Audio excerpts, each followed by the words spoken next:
사랑하는 여러분, 예수님은 사람의 몸을 입고 이 세상에 오셔서 모든 사람들에게 보라, 나는 세상의 빛이다, 이렇게 말씀하셨어요. 에고 에임이라는 헬라어로 나는 무엇이다, 나는 생명의 떡이다. 그래서 예수님은 7, 8번에 걸쳐서 나는 누구누구이다라는 것을 사복음서에서 선언을 하셨어요. 그것을 그렇게 말씀하신 배경이 다 있지요.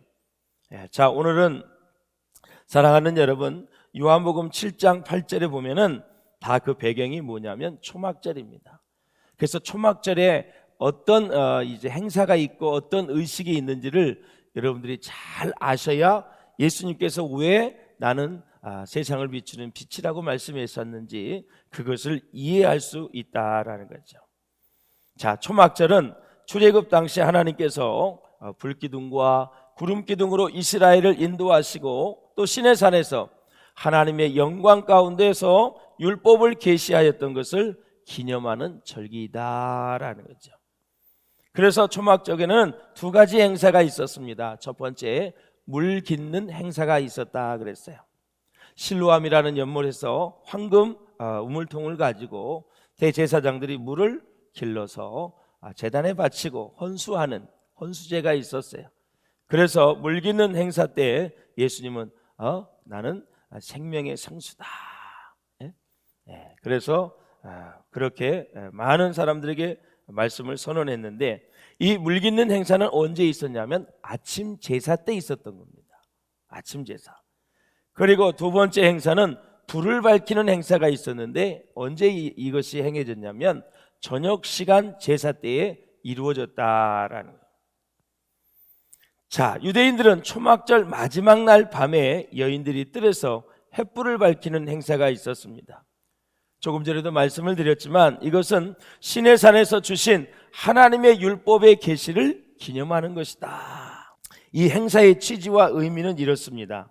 이 종말의 마지막 때에 하나님의 계시가 어디에서? 시온에서 이루어진다라는, 시온에서 그 계시가 온 세상을 비추어 암흑의 세상, 바로 혼돈의 이 세계에 하나님을 아는 지식이 가득 차도록 지원하는 행사입니다. 왜? 율법을 주신 것을 감사하고 있으니까. 시내산에서 율법을 주신 걸 감사하니까 그것을 기념하는 절기라는 것은 이 말씀이 5대양 6대주 모든 민족 가운데 어떻게 해요? 가득 차도록, 여호와를 아는 지식이 가득 넘치도록 그것을 기원하면서 드렸던 행사였습니다. 자, 이것을 배경으로 예수님은 내가 세상의 빛이라고 선언을 하십니다. 우리 한번 12절 같이 읽어보시겠습니다. 시작. 말씀하여 이르시되 나는 세상의 빛이니. 아멘. 예수께서 또 말씀하여 이르시되 나는 세상의 빛이니 그랬습니다. 7장에서는 예수님은 자신을 생수, 즉 성령을 공급하시는 분이다, 이렇게 말씀하셨어요. 공급하는 분이 계시면 받아야 될 대상도 있습니다. 누가 받아야 되느냐? 모든 죄 많은 인간들이 받아야 되는데 오늘 저와 여러분이, 내 자신이 받아야 돼요. 할렐루야. 예수님은 성령을 공급하시는 분이에요. 우리는 받아야 될 존재예요. 하나님은 복을 주시는 분이에요. 복을 누가 받냐? 내가 받아야 될 줄로 믿습니다. 할렐루야. 그분은 구원을 주시는 분이에요. 그 구원을 누가 받아야 되느냐? 내가 받아야 된다라는 거예요. 그분은 축복을 주시는 분이에요. 축복을 누가 받아야 돼요? 내가 받아야 돼요. 마이크로 지금 마스크 쓰고 있지만 대답하고 계시죠? 축복을 선택할 때는 다 그 말씀을 믿음으로 받으셔야 돼요. 여러분, 믿음의 부유한 자가 될 수 있기를 주의 이름으로 축원을 드립니다. 그래서 우리 예수님은 하나님을 온전히 계시한다, 하나님을 드러낸다라는 거예요. 밝히 감추어졌던 것을 밝히 드러낸다라는 것이 계시라는 뜻이에요. 그러니까 우리 예수님은 하나님을 온전히 밝히 드러내서 온 세상으로 하여금 하나님을 알게 하는 분임을 주장하고 있는 거예요. 온 세상은 어두움에 빠져 있습니다. 어떤 사람은 미신의 어두움에 빠져 있습니다. 아무것도 아닌 것을 가지고 그것을 믿으려고 해요. 그것을 믿으면서 자기의 소원을 성취하려고 그래요. 힘도 없고 능력도 없고 죽어있는 나무떼기 가지고 나무 여러 가지, 그 다음에 뭐 바위돌에서 아니면 큰 나무 밑에서, 어떤 사람은 떠있는 해와 어떤 사람은 밤에 비치는 달을 향해서 자기가 만든 신을 만들어 놓고 거기에서 막 빌어요. 어떤 분들은 밤중에 달빛을 보며 정한수를 떠놓고 막 빌어요. 우리 자식들 잘 되게 해달라고, 건강해 해달라고, 사업 잘 되게 해달라고. 미신이에요, 미신. 어떤 사람은 음란의 어두움에, 어떤 사람은 술과 마약의 어두움에, 또 어떤 사람은 세상 출세나 성공의 어두움에 빠져 있는 것입니다. 뿐만 아니라 세상의 흉악함은 시대만 다를 뿐이지 예나 지금이나 별반 차이가 없습니다. 고대인이나 현대인이나 똑같이 다 죄인이다라는 것입니다. 주어진 환경만 다를 뿐이지 죄악의 현상과 죄악의 모습은 다 거의 비슷하다.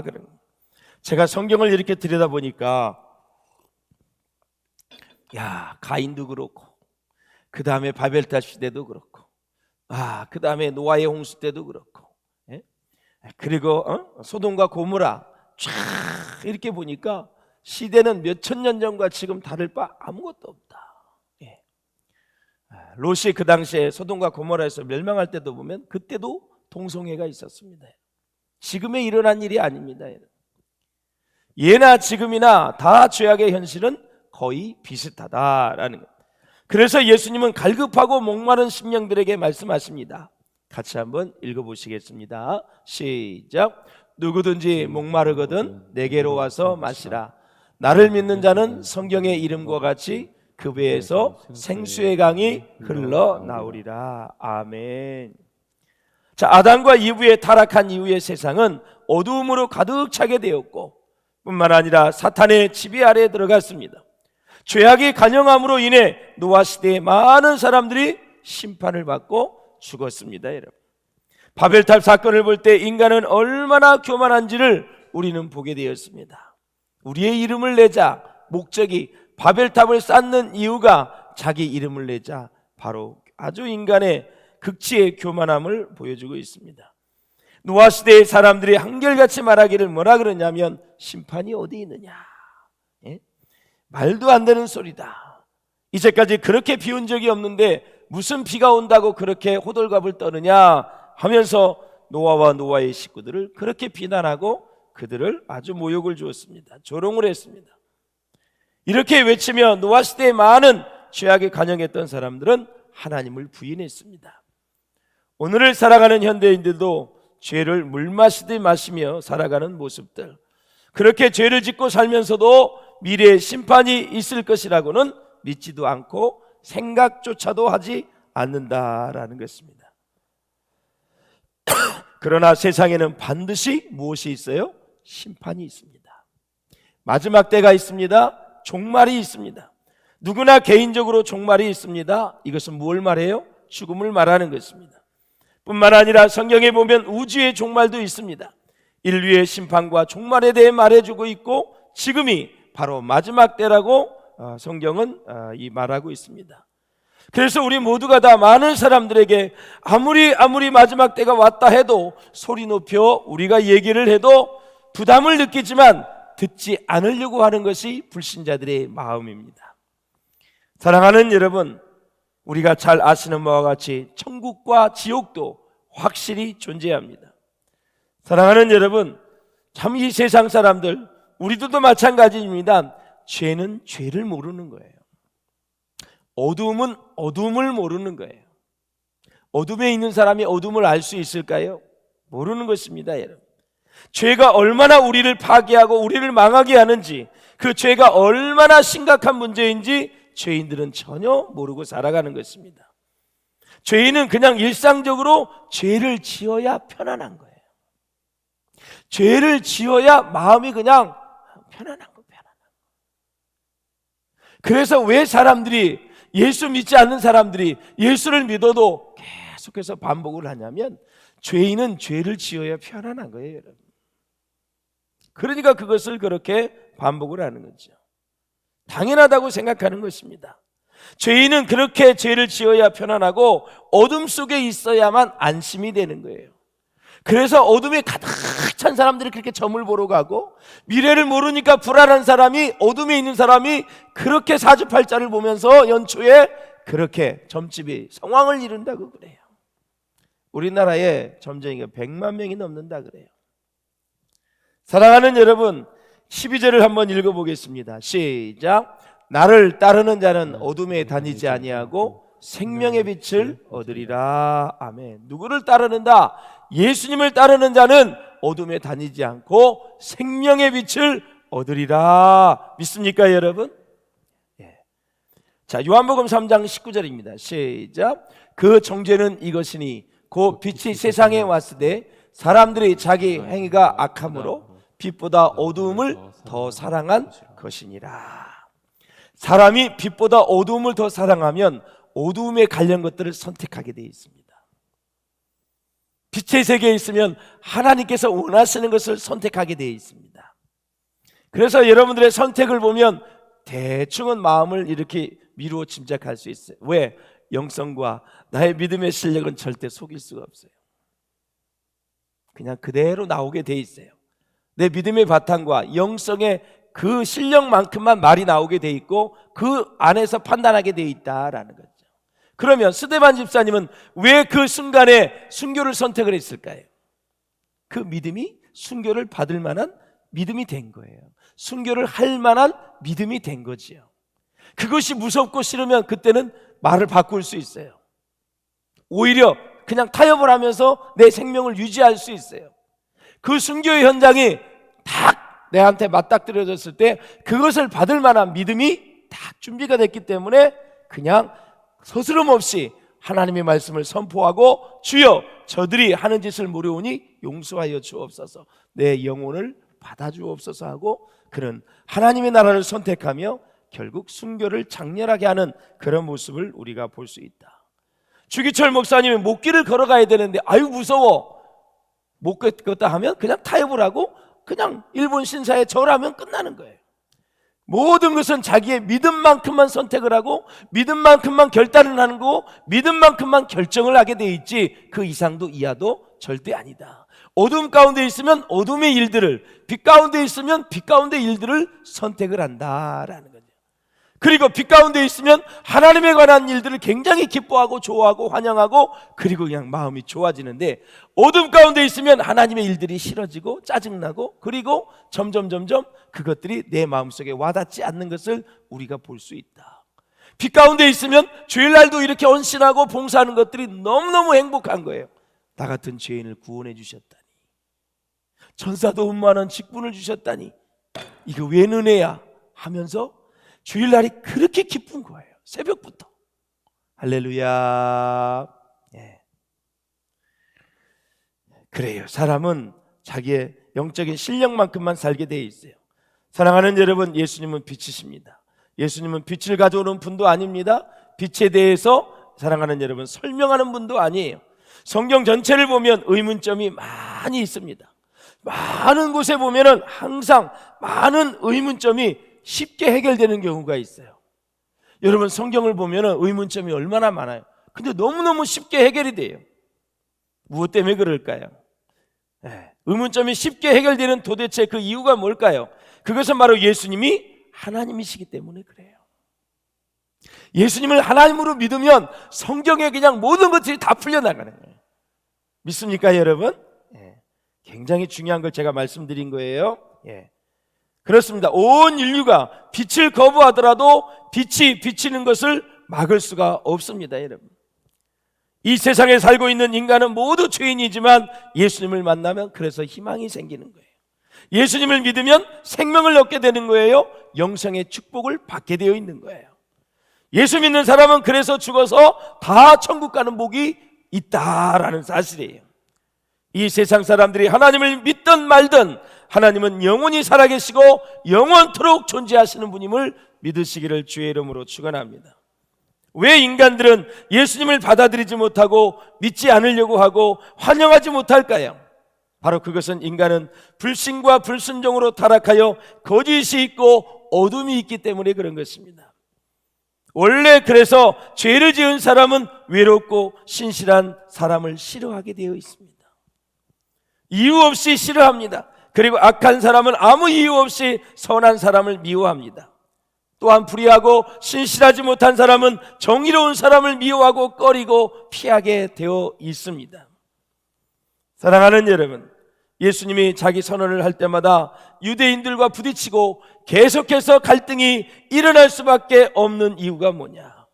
계속 유대인들이 예수님을 비난했습니다. 내가 생수다 그랬어요. 성령을 주시는 분이다.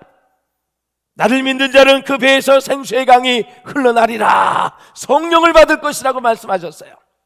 나는 세상의 빛이다 그랬습니다. 빛의 세계로 나오는 자는 다 구원을 얻을 거라고 말씀하셨어요. 그런데도 유대인들은 비난했습니다. 또한 예수님이 뭐라 그랬어요? 내 아버지가 계신다. 내 아버지가 나와 함께 계신다. 야, 이거 뭐 어마어마한 선언이거든요. 예. 그리고 내 아버지가 도대체 누구냐 하고 유대인들이 다시 한번 묻습니다. 계속해서 빈정대며 몰아붙이며 질문을 합니다. 근데 예수님 뭐라 그래요? 너희는 내가 어디서 오며 어디로 가는 것을 알지 못하느니라. 너희는 육체를 따라 판단하나 나는 아무도 판단하지 아니하노라. 내 판단은 참되도다. 왜냐하면 나를 보내신 이가, 나를 보내신 하나님이 나와 함께 계시기 때문이다. 바리새인들은 예수님이 아무리 귀한 진리를 말씀하셔도 트집만 잡습니다. 비난을 합니다. 왜 그럴까요? 믿음으로 받아들이지 않기 때문에 그렇습니다. 사랑하는 여러분, 정리하자면 그렇습니다. 말씀은 증명하는 것이 아닙니다. 복음의 말씀은 선포하고 믿는 것입니다. 할렐루야. 선포하고 믿는 거예요. 예수님이 그냥 선언을 했어요. 나는 빛이다. 믿으면 되는 거예요. 나는 생수다. 나는 생명의 떡이다. 믿으면 되는 거예요. 빛이란 계시의 수단입니다. 계시가 잘 무엇인지를 알죠? 감추었던 것을 드러내는 것이다 그랬어요. 그걸 생각하면 들으셔야 돼요. 빛은 지식을 가능하게 만듭니다. 우리는 빛 때문에 사물을 보고 지식을 얻습니다. 여러분, 헬라적 사고와 히브리적 사고가 달라요. 이걸 잘 이해해야 성경의 은혜가 됩니다. 구약을 볼 때는 히브리적 사고를 잘 이해하셔야 돼요. 신약을 볼 때는 거의 헬라어로 됐기 때문에 헬라적 사고를 잘 이해하셔야 돼요. 이 헬라적 사고를 제가 구조를 잠깐 말씀을 드릴게요. 눈으로 보는 것에서 지식을 얻습니다. 헬라적 사고는. 그리고 눈으로 현상을 관찰함으로써 그 현상 뒤에 있는 이치를 터득하는 것이 지식입니다. 빛이 이것을 가능하게 한다라는 것이죠. 그래서 빛은 계시의 수단이 되는 것입니다. 따라서 예수님께서 빛이 된다는 것은 하나님의 계시자가 된다라는 뜻이에요. 하나님을 밝히 드러낸다라는 뜻이에요. 하나님의 계시자로서 예수님은 우리로 하여금 하나님을 보고 하나님을 알게 한다라는 뜻이에요. 그러니까 예수님을 보면 하나님을 본 거예요. 나를 본 자는 하나님을 보았다고 말씀하셨어요. 믿습니까 여러분? 나를 본 자는 하나님. 그래서 예수님은 하나님의 계시자예요. 하나님을 밝히 드러내기 위해서 오신 거예요. 그래서 하나님의 계시자로서 예수님은 우리로 하여금 하나님을 보고 하나님을 알게 한다는 뜻인데, 그래서 초막절의 불밝힘 행사는 하나님의 계시에 대한 그림자다. 그것의 완성으로 예수님께서 하늘 보좌를 버리고 이 땅에 오신 것이다 라는 것입니다. 이렇게 우리 예수님은 온 세상의 빛을 비추는 하나님의 빛입니다. 어둠은 무지를 낳아요. 무지는 불안을 가져오는 거예요. 그래서 예수님을 알고 믿는 것이 큰 축복이에요. 할렐루야. 이런 어둠의 것들이 역시 죽음의 증상이거든요. 그래서 예수님은 빛으로 이 세상에 오셔서 어둠을 몰아내고 우리로 하여금 하나님을 보게 만들어주시고 하나님을 알아가게 하시는 것이에요. 그래서 예수를 알아야 하나님을 알게 되어 있어요. 사랑하는 여러분, 16세기 이후의 사람들은 이성이 참된 빛이라고 얘기를 했습니다. 사람들에게 이성을 깨닫게 해주면 그 이성으로 말미암아 사람들이 밝은 곳으로 나오게 될 것이라고 생각을 했습니다. 이런 사조를 일컬어 여러분 세계사에서는 계몽주의라 그래요. 이 계몽주의, 이 계몽이라는 뜻이 enlightenment라, 바로 빛을 비춘다라는 뜻이 있어요. 빛을 비춘다. 그런데 이성이 빛이라고 가르쳤던 시대가 바로 계몽주의였었어요. 사랑하는 여러분, 당시 유럽의 생물학계에 열성과 우성의 법칙들이 지배를 했어요. 이게 시대 사조가 그렇게 중요한 거예요. 이 우생학이 인문학의 영역까지 큰 영향을 끼쳤다라는 거예요. 히틀러가 유대인 600만 명을 학살했어요. 그 배경을 보면 이랬습니다. 그 당시에 여러분 유럽의 우생학 이론이 아주 유혹을 했어요. 우생학이 뭐냐면 우성의 인종이 있고 열성의 인종이 있다라는 거예요. 그래서 게르만 민족은 우성, 유대인은 열성. 그러니까 인류 발전을 위해서는 열성인자인 유대인들을 죽이는 것이 본인의 인물학을 생각을 했어요. 그러니까 그 시대의 학문의 사조가 얼마나 중요한지 몰라요. 그래서 이성의 이름으로 600만 명을 학살한 것입니다. 그러니까 어떤 학자는 이렇게 얘기해요. 하나님이 없는 이성은 무서운 살인무기다라는 거예요. 요한복음 20장 20절 읽어보세요. 14절 시작. 그날에는 내가 아버지 안에 너희가 내 안에 내가 너희 안에 있는 것을 너희가 알리라 그랬어요. 예수님이 부활하시고 승천하신 뒤에 성령을 통해 다시 오실 텐데, 그렇죠? 그때 바로 말씀의 내용이 다 이루어진다는 거예요. 더 깊이 들어간다면 예수 그리스도가 아버지 안에 있고 제자들이 예수 안에 있게 된다. 그리고 예수 그리스도가 제자들 안에 있다. 마지막으로 결론이 뭐예요? 예수 그리스도가 중보자가 되어 하나님과 제자들이 예수님 때문에 연합을 한다. 그래서 나는 포도나무요 너희가 내 안에 내가 너 안에 있으면 모든 것을 구하라 그랬어요. 내가 이루어 주리라 그랬어요. 할렐루야. 그래서 사랑하는 여러분, 이것은 바로 예수님께서 하나님을 계시함으로 바로 가능하게 됐다. 무엇으로? 빛을 통해서. 이것을 통해서 인간이 하나님과 연합하게 되고 인간들이 하나님의 영적 생명에 참여하게 되어서 우리는 영원한 생명, 영생을 얻을 수 있는 길이 열려지게 되었다라는 거예요. 말씀을 뵙겠습니다. 자, 유대인들이 기다리던 메시아가 세 가지가 있었어요. 이것이 충족되면 유대인들은 메시아라 그랬어요. 첫째, 어디서 왔는지 알 수 없을 때, 이적과 기적들을 행할 때, 다윗의 아들로 율법을 성취한 자면 자기들은 메시아로 믿겠다 그랬어요. 자, 예수님께서는 이런 조건을 다 갖추고 있지만 유대인들은 어둠 가운데 있어서 눈이 멀어 그를 알아보지 못하고 믿지를 못하는 것입니다. 빛으로 이 세상에 오신 예수를 거절하는 것입니다. 그래서 여러분, 예수님은 하나님을 계시하고 하나님을 알게 해서 영생을 얻게 하시는 메시아입니다. 예수님은 종말에 하나님의 영인 성령을 주어서 우리에게 영생을 얻게 하는 분이다라는 거예요. 이렇듯 예수님은 유대교의 메시아 사상을 완전히 충족하고도 남습니다. 그래서 유대인들은 예수님을 메시아로 알아도 믿기 싫어서 안 믿은 거고, 또 한 부류는 아예 어둠에 있기 때문에 몰라서 못 믿은 거죠. 그래서 요한복음 9장에 보면 날 때부터 맹인된 사람이 있습니다. 세상을 보지 못해요. 예수님을 통해 고침을 받고 빛을 보는데 육신의 눈이 뜨여졌고 믿음의 눈이 뜨여져서 그는 영생을 선물로 받았습니다. 빛 대신 예수를 만나 육신의 눈도 뜨고 믿음의 눈을 떠서 영생을 받았다는 거예요.